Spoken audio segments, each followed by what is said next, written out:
iniciamos con la presentación del libro México, un mito de 7 siglos, con el autor Jorge Pedro Uribe Llamas. Antes de iniciar, queremos agradecer, por un lado, a la dirección de la Escuela de Comunicación por aceptar este tipo de iniciativas y, en segundo término, e igual de importante, a toda el área de biblioteca, ¿no? En especial a César y a Ana Karen. Muchas gracias por haberse sumado a este proyecto que trata de complementar la experiencia de lo que significa tener un coloquio de formación de investigadores. Y de algún modo es tener esta oportunidad de reflexionar, por un lado, pues con autores, ¿no? Como Jorge Pedro, que nos va contando parte de lo que él desarrolla en su día a día y cómo ha ido construyendo esta voz narrativa, este sentido crítico y toda esta identidad en su investigación y en parte de su trabajo. También lo vimos con Aimé, que al final, a partir de la gestión de un espacio público, puede desarrollar proyectos que conjugan, por un lado, toda la investigación de lo que tiene que ver con el patrimonio histórico, por otro lado, el desarrollo digital de lo que fue la aplicación de la ciudad como museo, y nos vino a plantear esto y que nos abre muchos caminos. Estamos hablando con ellos para poder complementar en el siguiente lanzamiento de los barrios y de los parques que van a estar integrados en la aplicación. Estamos trabajando para que la narrativa sonora venga de alumnos, ¿no? De la universidad y tenga un diseño sonoro per se, tenga una grabación de lugares, ¿no? Y se vaya complementando todo este ejercicio y busca justo eso. No solamente que esas iniciativas se nos ocurran a los que estamos de tiempo completo, sino que ustedes, a partir de conocer esas perspectivas, digan, oye, así como hacen en las preguntas del CONEIC, ¿cómo le hago para sumar? Es justo, ¿cómo le hago para poder desarrollar algo con ustedes? Y por último cerramos, ¿no? Con la cátedra CONEIC, que la doctora Gabriela nos dio esta perspectiva, que es bien complicada de entender cuando estamos afuera, pero que implica que hay un montón de universidades que se están juntando para hablar sobre el futuro de la comunicación, sobre el presente de la comunicación y sobre el pasado, y con eso configurar una mejor práctica de la enseñanza y de la investigación. Y con este marco, quiero entonces ya iniciar con la charla, que a eso vinimos a escuchar a Jorge Pedro. Y le decía yo antes de arrancar que, además de reconocer y agradecer al área de biblioteca, quería retomar las palabras de David, de Biblioteca, que no está ahí, que le mandamos un saludo, que cuando tuvo su aniversario número 20 de trabajar en la universidad, él dijo, recuerdo muy bien que me dijeron, bienvenido, este es tu nuevo trabajo, este es tu escritorio y el librero que está atrás es la biblioteca de la universidad, gestiónalo. Vemos ahora los años que han pasado y multiplicamos esos libreros, no vemos toda esta infraestructura y la biblioteca se ha configurado como un nodo central de un espacio que habitan los estudiantes. Y ahí, en ese sentido, nosotros buscábamos entonces tener esa oportunidad de plantearlo y de entonces celebrar la lectura y al libro a partir de un elemento que nos parecería muy pertinente para el ejercicio de la comunicación y el entretenimiento, y que es la crónica. En una clase yo les decía, hacer crónica, quizá ustedes, si lo ven en el papel, les podría parecer muy lejano, pero son los story times que hacen. Si ustedes identifican que en la crónica pueden nutrir a ese story time que hacen en cualquier red sociodigital, identificarán una oportunidad para diferenciarse en una era de tantos textos automatizados por las IAs, y donde justo me pareció muy pertinente, donde Jorge Pedro en su conferencia retomabas a Levi Strauss, ¿no? Y mencionabas esta posibilidad de entender el mundo como el resultado de las palabras. ¿Qué parecería entonces de este futuro mundo si le cedemos las palabras a la IA, ¿no? Y eso me parece que es como muy curioso lo que podríamos estar hablando del mundo que habitaremos cuando cedamos esa oportunidad de significar a algo que me ahorre tiempo. Y ahí es donde colocaría la primera pregunta para iniciar esta charla. En este contexto, ¿qué significa para ti tener la oportunidad de tener un libro de una crónica que esté publicado, que lo podamos mostrar? ¿Y por qué elegir la crónica como un elemento narrativo? Gracias, Jorge Pedro, por aceptar. Bueno, además de las stories de Instagram, ya han puesto una nueva función que no la entiendo, no sé si ustedes ya la entienden, el de las tomas, que creo que solito se dispara y entonces no escoges tú lo que aparece, tengo entendido. Y yo me niego porque me parece que las historias justo te dan la oportunidad de elegir aquello de lo que quieres hablar, pero estas tomas ya ni siquiera eso, ¿no? Yo creo que la mente, la persona, la intención, la acción positiva del ser humano no puedes prescindir de ella, ¿no? Tiene que estar ahí, porque si no, pues al final ya no vamos a ser personas con smartphones, sino smartphones con persona. Y pues ni apocalípticos ni integrados, ¿no? Hay que tomar con cuidado estos avances tecnológicos, ni confiar enteramente, ni asustarse muchísimo. Más bien hay que aprender a lidiar con estas herramientas, que son eso, herramientas. Pero que no se nos olvide que la primera herramienta, el primer dispositivo de memoria eficaz que nadie ha logrado superar al día de hoy es el libro. El libro sigue siendo el vehículo de conocimiento por excelencia. Yo sé que no son competencias, pero si tú pones el libro frente a otros dispositivos, el libro se lleva de calle a todos los demás. Por más innovaciones que le metan al smartphone, por más refinada que parezca estar la inteligencia artificial, pues no deja de ser artificial. El libro se lleva de calle a todos los demás. Escribir un libro, pues es un gran privilegio, es una oportunidad, es un acto de resistencia, es revolucionario. Apostar por el papel, de verdad es algo necio, es algo resistente poder escribir un libro. Bueno, escribir un libro es un acto de valentía, pero leer un libro es todavía más valiente, porque escribirlo, bueno, pero que una persona decida dedicarle tiempo, recursos, intención, atención, a abrir un libro y a leerlo, no es solo un acto de romanticismo o me estoy haciendo el interesante, yo todavía leo en papel. No, es auténticamente punk. Realmente leer el libro, apostar por el papel, aunque también el libro se puede conseguir en ebook, ¿no? Mi propio libro está disponible como libro electrónico. No deja de ser revolucionario. El smartphone, si no tienes nube o la tarjeta no pasó cuando te cobraron el cargo recurrente de la nube y te lo roban o lo pierdes, te quedaste sin fotos y te quedaste sin canciones. El libro no se va a ir a ninguna parte.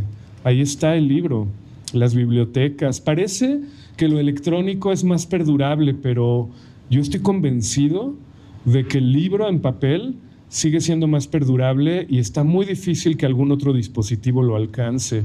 Entonces, poder escribir un libro y presentarlo y poder mostrar y decir, miren, léanlo, ténganlo en su mesita de noche, me parece muy padre, la verdad, y gracias por la oportunidad de presentar este libro aquí. Gracias, Jorge Pedro. Justo hablando de esta noción de un acto de valentía y de rebeldía, la construcción de la memoria, ¿no?, que a partir están en los libros, también es muy significativo cómo en ocasiones parecería que el mismo entorno quiere prescindir de esa memoria, de eso que sí tienes tú. Porque ¿qué ocurre cuando de repente en un mundo sin internet mi abundancia de pensamientos desaparece?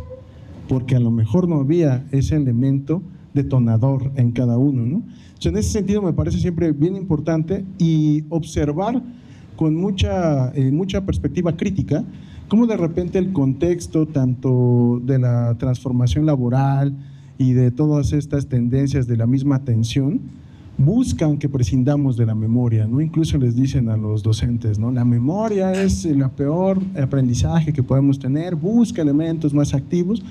¿Qué ocurre cuando de repente no podríamos tener ya ese elemento detonador que nos haga tener la ilusión de la abundancia de pensamientos, ¿no? Eso es por un lado.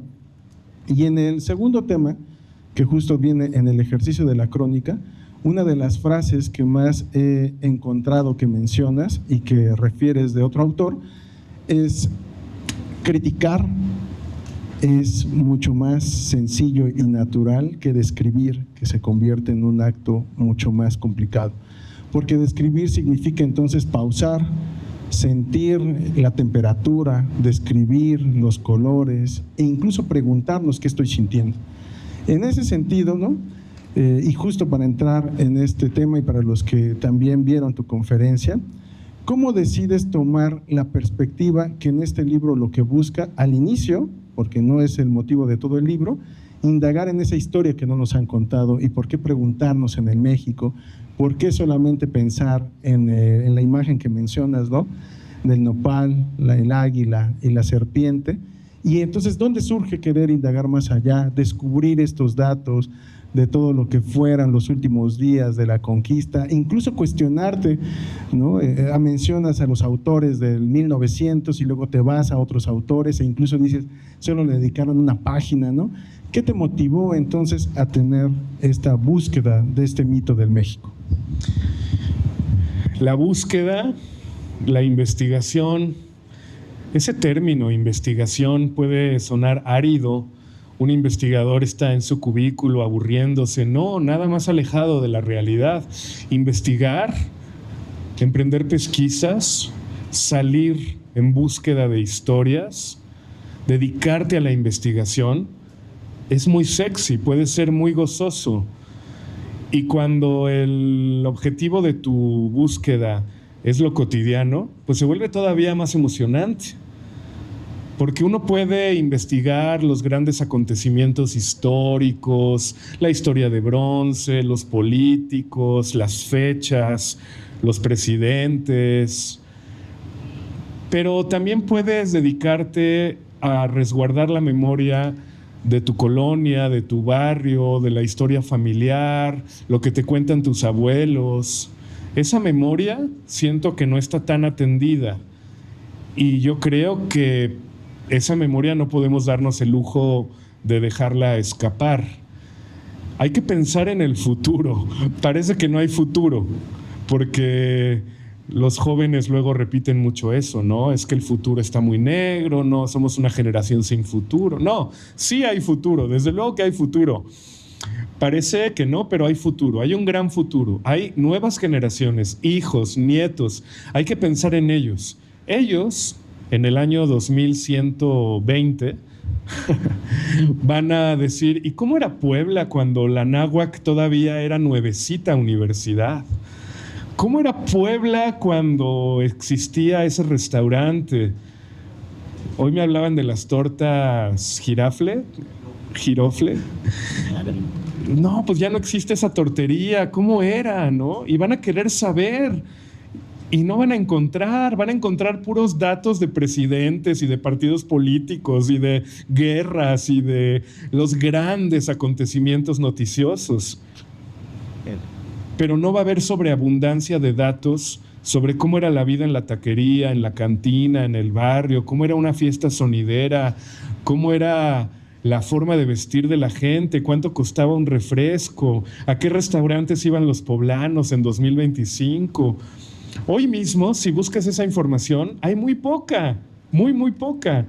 Tú puedes saber mucho sobre los actos bélicos en Puebla en los 1860, ¿no? Y Zaragoza y los franceses, todo eso está ya muy investigado, aunque siempre se puede investigar más. Pero, ¿qué comían esos soldados? ¿Cómo era su vida? ¿Qué les preocupaba? ¿Qué leían? ¿Cómo se vestían? Esa memoria, hoy, que ya es el futuro, pues a mí me habría gustado que alguien lo dejara consignado. Bueno, pues lo mismo le va a pasar al futuro. Van a decir, ¿y por qué nadie nos dejó escrito cómo era 2025? Entonces, cuando ocurre la pandemia o el terremoto de 2017 en la Ciudad de México, o están pasando grandes acontecimientos, todos nosotros podemos tomar la pluma, bueno, no la pluma, el dedo, ¿no? Y teclear, aunque sea a manera de dietario, a manera de diario, como de bitácora, cómo es el día a día de los poblanos. Porque eso va a ser mucho más emocionante en el futuro que saber pues el partido político de la presidenta y la oposición y el diputado y cuánto se gastó en el Congreso. Esa información ya está ahí, pero ¿y los poblanos cómo vivían el día a día, no? La memoria que mencionas, esto hay que consignarlo. Es otra manera de hacer investigación. Es otra investigación. La otra investigación, más académica, también tiene su valor y su sex appeal, pero la investigación de la vida cotidiana también ha lugar, y me parece que para eso sirve el cronista. En uno de las entrevistas que tienes, mencionas, ¿no? Este dato duro, seguramente la IA lo va a encontrar más rápido que tú, pero ese dato de la calle y esa precisión del sabor, de cuál es la mejor taquería, no lo vas a ver, porque eso es algo que traes en la mente y en el corazón. Y en ese sentido, ¿cómo elegiste los lugares en tu libro para después trazar el presente? Y quiero con esto conectar, te mencionaba yo antes de ingresar a este espacio, que una de las partes que más me resonaba a mí en el libro era este elemento que mencionas en el nuevo complot mongol, haciendo referencia, ¿no?, a este texto, a esta novela clásica, ¿no?, de Rafael Bernal. Y me parece fundamental conectarlo con la noción del cronista que mencionabas, retomando a Villoro, cuando dice que la crónica es el ornitorrinco, y yo referiría que la crónica es ser un poco como el detective del complot mongol, que tiene una premisa muy clara, porque lo mandan a preguntarse qué está pasando con los mongoles o con los chinos en el barrio chino, y le dicen, ve tú, porque a ti te gusta ir ahí, ¿no? Y él tiene todo un contexto que lo hace todo un todoterreno. Viene de estos que quedaron abandonados después de la revolución y que sabían ya ganarse la vida de manera muy férrea, y esa ferocidad en un mundo moderno ya no tenía cabida, ya no había oficios y ya no sabían qué más hacer, y entonces le dan una premisa de mucha calle, ¿no?, muy pedestre, es toda la crónica del complot mongol, y él al final tiene valentía, aguante, perspicacia y una decisión firme porque qué está ocurriendo. No, eso me parece que hace un poco el cronista, ¿no? Un poco está ahí, necesita tener un estómago fuerte para saber si sí son los mejores tacos o no, ¿no? ¿Por qué cuestan 5 pesos a diferencia de los otros, ¿no? Necesita tener esta valentía por caminar y mojarse, empaparse, ¿no? A mí me parece que un poco el cronista podría ser esta analogía de este protagonista del complot mongol. Sí, hay que hacer suela, ¿no? Yo me jacto de las suelas gastadas que tengo, porque es que yo sí camino mucho. Me gusta mucho caminar, me gusta mucho andar por las ciudades, olisquearlas. Me gusta mucho leer, me gusta mucho meterme a los sitios, averiguar, preguntar, siempre con respeto, pero a veces se necesita cierta insolencia para poder llegar con alguien y decirle, oye, yo quiero hablar contigo, quiero que me cuentes. Luego a la gente le encanta, ¿eh? Uno cree que la gente es tímida o grosera. No, tú llegas con cualquier persona random y le dices, cuéntame tu historia, y la persona está feliz. Por fin alguien me pregunta. Pues mira, tienes tiempo, y entonces te empiezan a contar de sus abuelos, tal, y eso es oro molido, porque cada informante, cada persona de verdad te puede contar unas historias extraordinarias. Yo soy el peor o el mejor pasajero de un Uber, porque yo lo primero que hago es preguntarle al conductor, ¿y usted de dónde es? Y cuénteme, ¿y dónde va a comer? ¿Y qué cantina me recomienda? Y tal, y se emocionan y se ponen a contarte. Eso es algo muy, muy bonito, ¿no? Acercarte al otro, escuchar, en un tiempo en el que estamos todos, me incluyo, absortos en la pantalla. Pues de vez en cuando poner el teléfono boca abajo y escuchar al otro, eso es algo valiente y es algo que fortalece la musculatura emocional, espiritual, intelectual del ser humano. ¿Cómo escojo los lugares? Me preguntas. Pues yo me dejo guiar en lo que pongo en los epígrafes del libro. Es mucho más difícil de escribir que opinar. Esa frase me guía, me gusta. Yo no voy por la vida opinando, juzgando, enojándome, aplaudiendo, tomándome personal nada. Yo voy por la vida simplemente observando sin juzgar. Aunque luego son temas muy peliagudos, o que me atañen a mí personalmente, pero como hoy vengo con el sombrero de periodista, hoy no lo voy a tomar personal. Entonces yo te voy a preguntar con franca curiosidad y quiero leer la realidad y transmitírsela a otros. Y luego el otro epígrafe dice: lo que se sabe sentir, se sabe decir. Realmente, si está en tu corazón, lo podrás decir. Y entonces yo no agarro el mapa de la ciudad y pienso, voy a visitar este lugar, este otro. Más bien es al revés, ya los visité porque como de por sí yo estoy ahí, yo voy mucho a Tepito, vivo cerca, y entonces me doy cuenta que este libro está lleno de Tepito. O sea, no fue algo consciente. Lo que pasa es que voy mucho a esos rumbos. También voy mucho al Peñón, el Peñón de los Baños. ¿Alguien lo conoce, el Peñón de los Baños? ¿Tú sí lo conoces? ¿Por qué? El Peñón está al lado del aeropuerto, o mejor dicho, el aeropuerto está dentro del Peñón. Le llaman la Colombia Chiquita. Y es que en el Peñón nace el sonidero, la cultura sonidera. Eso es algo hermoso. Se traen los discos de Colombia, de Venezuela, del Caribe, y empiezan a poner cumbia por primera vez.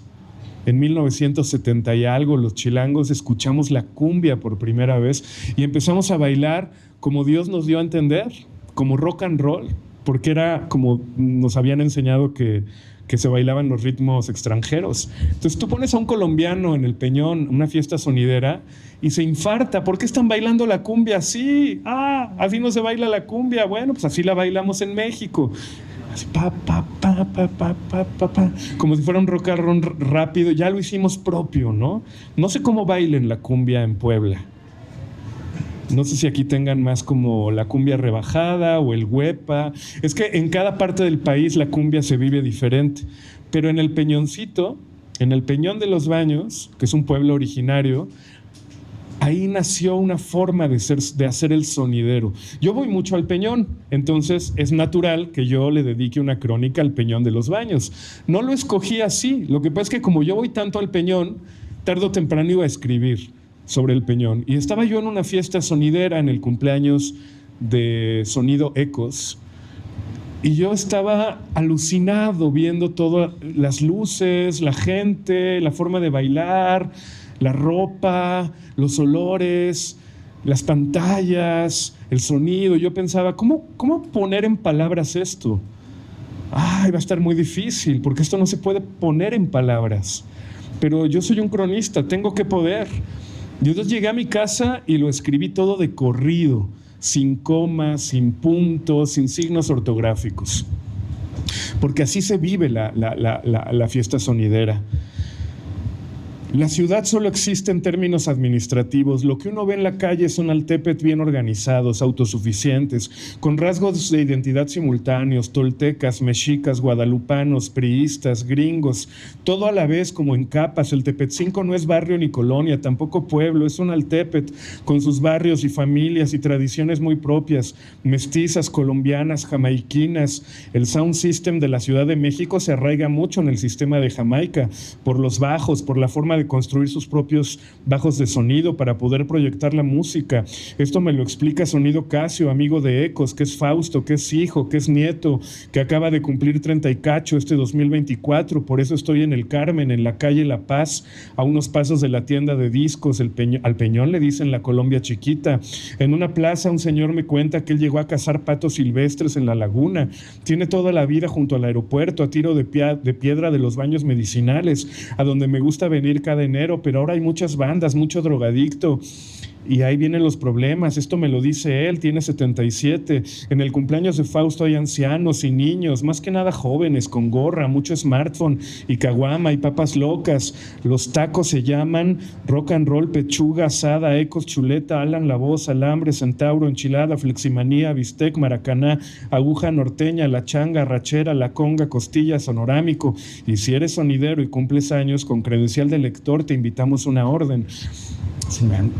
Es que así es la fiesta sonidera. Yo no me iba a poner, el sonidero nace en 1971, punto y seguido. Es gracias al DJ Manuel Perea que suena la primera cumbia llamada... No, esto es vivencial. Tiene que palpitar en tu sangre, tienes que estar bailando mientras lo escribes. Y por eso esta crónica es así, tan machacosa, como de estar bailando, porque los estímulos son tantos. Y yo pensaba, en el futuro alguien querrá saber cómo es una fiesta sonidera, o en el presente, en otras ciudades donde las fiestas sonideras no son tan comunes. ¿Han ido a una fiesta sonidera? Están prohibidas. ¿Cómo que están prohibidas? ¿Por qué? ¿Hay cosas malvadas pasando ahí o...? Los decibeles. Bueno, es que también entiendo que es cerrar una calle y sí está raro, ¿no? Pero alguien asentó por allá que sí ha ido a una fiesta sonidera allá atrás. Creo que fuiste tú ¿quién fue el que dijo? Tú fuiste a una fiesta sonidera. ¿En dónde? Ay, ¿cómo será una fiesta sonidera en Oaxaca? No, es milagro por la historia. Así, mientras decía eso, me imaginé a la vez que tuve que ciudades pues las cerrar una calle, la gente comida y gente sentada, pues la gente empieza a bailar, cuentos de comida alrededor, de que anunciar los bolos a spot. ¿Y cómo bailarán? Yo quiero que alguien me lo escriba porque me estoy enterando que, por ejemplo, ¿por qué no nos haces una demostración? Mira, en Aguascalientes, en Guanajuato, tienen una forma de bailar distinta, que es el huepa. Eso no se da en la Ciudad de México. Y luego en Monterrey la cumbia rebajada, ¿no? A mí cuéntenme esas historias. Yo como periodista, como curioso profesional, yo quiero que me cuenten eso. No es que los grandes temas, la política, el feminismo, no es que no me importen, claro que me importan, pero también me importa las historias de la gente, los barrios, la música, las fiestas, las devociones, la forma de vestir. Esa es la memoria con la que trabaja un cronista, y entonces no es que tú extiendas el plano y digas voy a ir aquí, acá y acá, perfecto. Más bien la historia te va jalando, sí, como el detective del complot mongol, como que una cosa te lleva a la otra y de pronto ya estás en unas bodegas de chinos ahí platicando con la gente, o en el altar del Angelito Negro en Tepito, o en la biblioteca leyendo textos de López Velarde que no han sido publicados. Es que hay que ser muy universal, de tocho morocho. Lo mismo te puede interesar el sonidero que la poesía de López Velarde. ¿Quién dice que no? Definir es limitar, escribió Oscar Wilde. Yo quiero ahí dejar testimonio de cómo es una devoción que están haciendo en Tepito. ¿Por qué aquí? ¿Por qué ahora? Y entonces me pongo a entrevistar a la usanza de Elena Poniatowska, ¿no? De cuéntame, yo no voy a intervenir. ¿Quién es el Angelito Negro? Me dice, ¿es una deidad? ¿Es todopoderoso? Me dice, claro, ¿como Dios? Yo diría que más. ¿Desde cuándo existe esta devoción? Yo tengo 15 años con mi figura, pero el altar tiene 3. ¿Cómo se llama tu religión? No es una religión, es un culto. Bueno, es un culto al diablo, ¿no? No es el diablo, es Lucifer. Le digo, bueno, Lucifer, el diablo, son nombres que pueden asustar un poco, ¿no? ¿Por qué asustar? ¿A ti te asustan? Le digo, bueno, no, pero hay quien piensa que el diablo es malo. No, malo no es el diablo, malo somos nosotros. Malo eres tú, malo soy yo, mala es la gente que viene y pide cosas malas. Que se muera mi marido porque no me da para la renta, no me da el gasto, no me da para mis hijos. Que se muera mi vecino porque me echa la basura. Que se mueran mis enemigos porque se me quedan viendo feo. Que se muera toda la gente porque yo no puedo ser como ellos. Esa gente es mala, Lucifer no es malo. Uno no está muy acostumbrado a tener estas conversaciones, ¿no? Hablar del diablo. Pero uno lo hace con respeto, sin juzgar, acercándote y con el sombrero de periodista. Lo que yo crea personalmente en términos religiosos, aquí se queda a un lado. Al final yo termino la entrevista diciéndole, bueno, gracias, ¿me puedo despedir de ti diciendo que Dios te bendiga? Y me dice, claro, aunque yo sé que no es sincero. Y al final, ¿tú eres feliz? Me dice, claro, ¿y tú? Y le digo, yo también soy feliz. ¿Y tú por qué eres feliz? Le digo, porque tengo sentido del humor. una manera elegante de no me voy a tomar tu historia del diablo en serio. Yo solo vine a olisquear un poquito, porque esta devoción dentro de 5, 50 años va a ser grandísima. Y entonces ya hubo alguien que se acercó al altar a ver qué onda, a olisquear, sin juzgar, sin opinar, simplemente dejar ahí un testimonio de cómo están haciendo una nueva devoción en Tepito. ¿Por qué en Tepito y por qué ahora? Ya eso los académicos tendrán que estudiarlo, ¿no? Los investigadores de la comunicación, los que se dedican a la semiótica, los que ya analizan el lenguaje, bueno, pues ya podrían hacer un estudio muy formal de por qué está a la alza este tipo de devoción. ¿Qué nos dice sobre la sociedad, no? Un estudioso de las religiones, por ejemplo, podría acercarse respetuosa y académicamente. Pero bueno, aquí solo he mencionado la segunda parte del libro, que es la Ciudad de México hoy. La primera parte, literalmente la mitad de este libro, es el pasado. La mitad es la Ciudad de México ayer y la segunda mitad la Ciudad de México hoy, que esa es la que mejor me sale, porque es la que yo conozco, porque es la que yo literalmente salgo y conozco a la gente y platico con ellos. Pero la Ciudad de México de ayer, pues me cuesta más trabajo porque yo no estuve ahí. Sin embargo, puedo acudir a las fuentes documentales, en eso nos parecemos a los historiadores, pero nosotros no somos historiadores. Entonces, yo abordo, aquí es la primera crónica del libro, cómo fueron los últimos días de la caída de Tenochtitlan.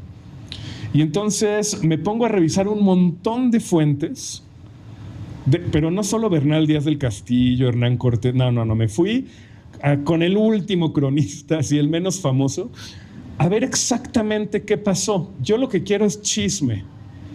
Y entonces ahí me entero de que 3 días antes de la rendición de Tenochtitlan Tlatelolco, Hernán Cortés está en lo que hoy es la Plaza de las Tres Culturas de Tlatelolco, y enfrente, cruzando el Paseo de la Reforma Norte, está el barrio de Yacacolco, el barrio Tlatelolca, donde están apostados los últimos mexicas, ya flacos, con hambre, valientes, resistiendo, no nos vamos a dejar.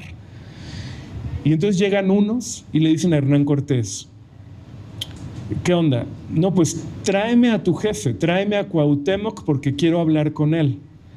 Muy bien, mañana llega a las 12 del día.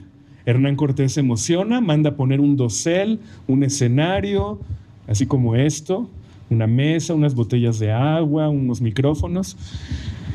Y son las 12 del día y no llega Cuauhtémoc. 12:30, 1 de la tarde, y llegan los emisarios otra vez.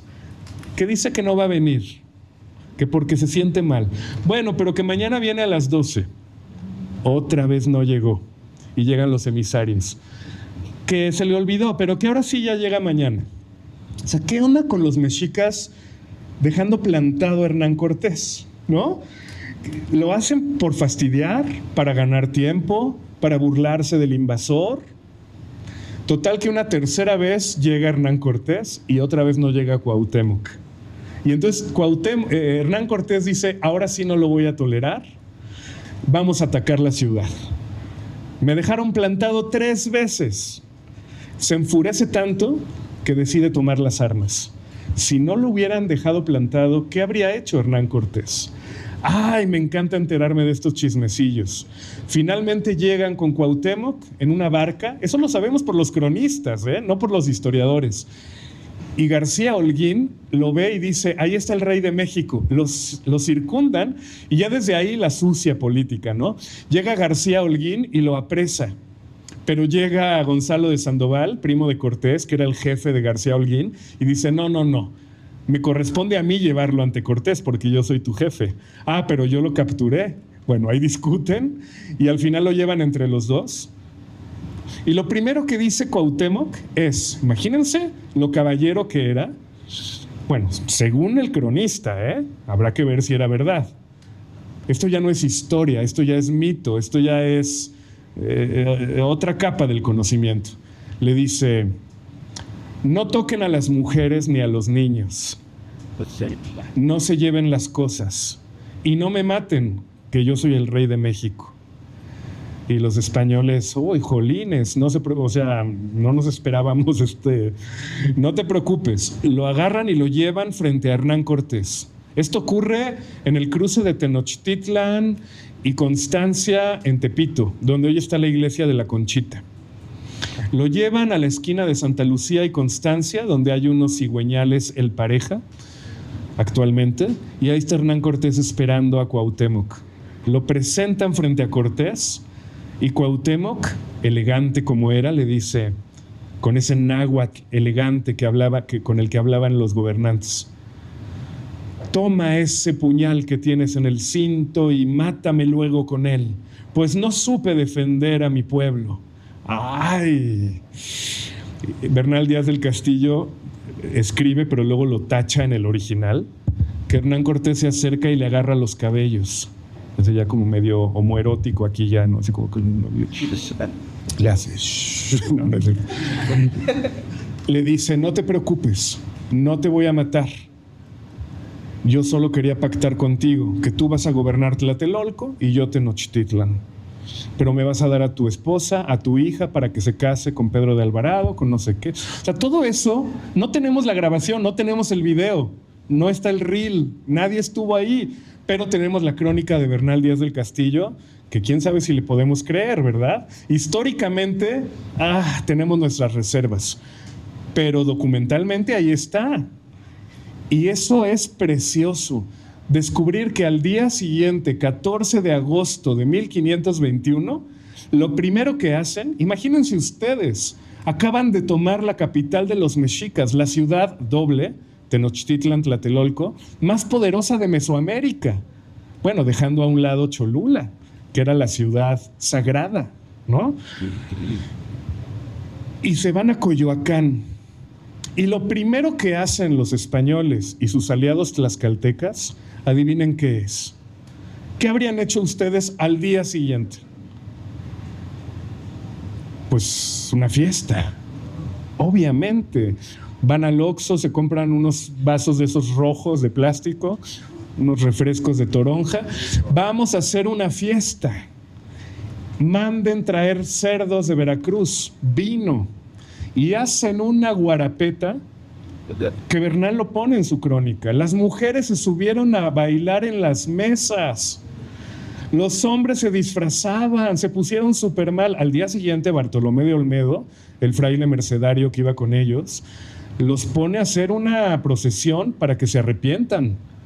No estuvo bien la borrachera de ayer. Ya, pero es que teníamos que celebrar, ¿no? Y también nos cuenta, todo esto lo cuento yo aquí, el primer grafiti consignado en la historia de México.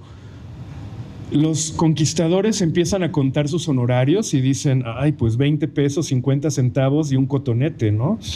Yo para eso dejé Cuba, para eso dejé a mi familia, para eso invertí en armas. Y entonces empieza el sospechosismo mexicano. ¿No será que Hernán Cortés está robando el botín? Y entonces pintan afuera de su casa. El rey se enterará del hurto que usted no sé qué, ¿no? Lo ponen ahí. Y al día siguiente sale Hernán Cortés y ve el grafiti en la pared blanca de su casa y les contesta. Pone, pared blanca, papel de necios. Y en la noche aparece otro grafiti de otro soldado anónimo. Y aún de ladrones, que su majestad no sé qué. Y es así, no puede ser, eso es un chat. O sea, esas personas están conversando en una pared.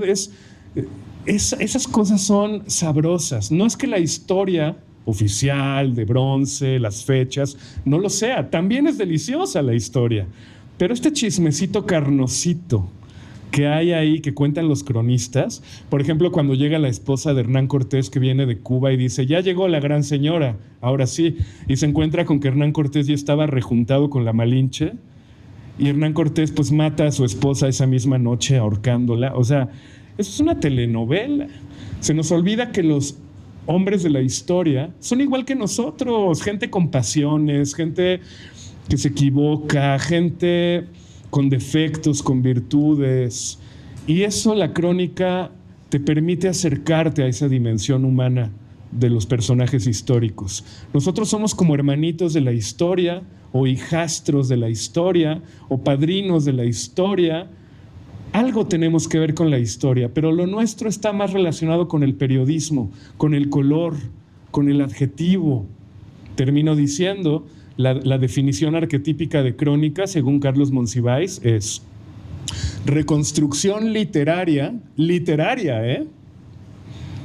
reconstrucción literaria de sucesos o figuras, donde los ambientes y los personajes pesan más que las urgencias informativas. La nota es que inauguraron la biblioteca de la Universidad Anáhuac y la inauguraron con tantos volúmenes y hubo tantos asistentes. Eso sale en la nota, eso hace el periodista. Pero el cronista te cuenta cómo iban vestidos, quién se peleó con quién, qué dieron de canapés. Eso es un complemento de la historia. Y también hay que tomárnoslo en serio, porque luego ese complemento se vuelve la historia itself.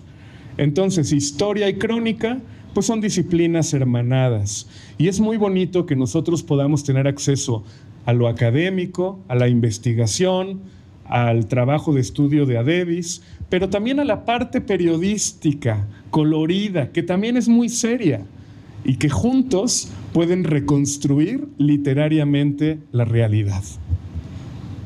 Con esto daríamos por concluido este ejercicio y todavía recordando que todos los que estudiamos comunicación o entretenimiento buscamos construir certezas con lo que redactamos y los de entretenimiento contar esos elementos tan cotidianos del ocio que acabas de describir. Muchas gracias, Jorge Pedro, por esta charla, por habernos compartido parte de este libro y también mencionarles a todos los asistentes que el libro estará en el espacio de la biblioteca por si lo quieren obtener y que Jorge Pedro nos pueda firmar. Vamos a tener unos minutos para eso. Muchas gracias por su asistencia. Gracias.